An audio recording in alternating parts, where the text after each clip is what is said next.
IELTS speaking বা writing এ আপনার কি অনেক সময় মনে হয় যে এই দুইটা ওয়ার্ড পাশাপাশি হয়তো বা যাচ্ছে না, এটার কারণে স্পিকিং এ হয়তো বা আপনার ফ্লুয়েন্সিটা খারাপ হয়ে যাচ্ছে বা রাইটিং এ আপনার আউটরাইট ভুল যাচ্ছে? ফর এক্সাম্পল, আমি যদি আপনাকে প্রশ্ন করি what do you do to keep yourself healthy, এটার উত্তর আপনি হয়তো বা দিলেন well I try to eat nutritious food and do exercise regularly.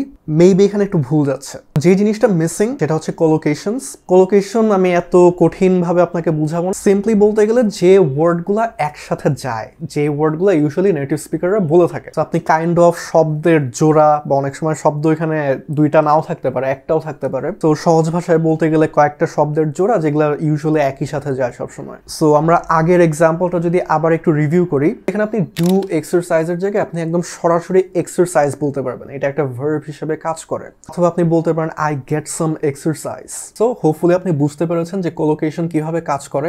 শুধুমাত্র ডু দিয়ে না, মেক এবং অন্যান্য ওয়ার্ড দিয়ে অনেক ধরনের কোলোকেশনস থাকে, এবং এই জিনিসটা যেন আপনি আরো ডিপলি বুঝতে পারেন এর জন্য আমি আরো বেশ কয়েকটা কোলোকেশন দিলাম আপনার কাছে। এখন স্ক্রিনে হয়তো বা দেখতে পাচ্ছেন, স্ক্রিনশট নিয়ে নিন, তাহলে এটা আপনার পরবর্তী যখন আপনি বলবেন বা যখন কিছু একটা লিখতে যাবেন তখন আপনাকে হেল্প করবে। সো আপনি এইগুলা দিয়ে এখন একটা সেন্টেন্স ক্রিয়েট করতে পারেন যে কোনো একটা কোলোকেশন দিয়ে, এবং আপনি যদি পোস্টের নিচে কমেন্ট করেন তাহলে আমি এবং আপনি দুইজনেই রিভিউ করতে পারবো যে আপনার এই আন্ডারস্ট্যান্ডিংটা ভালো মতো হয়েছে কিনা।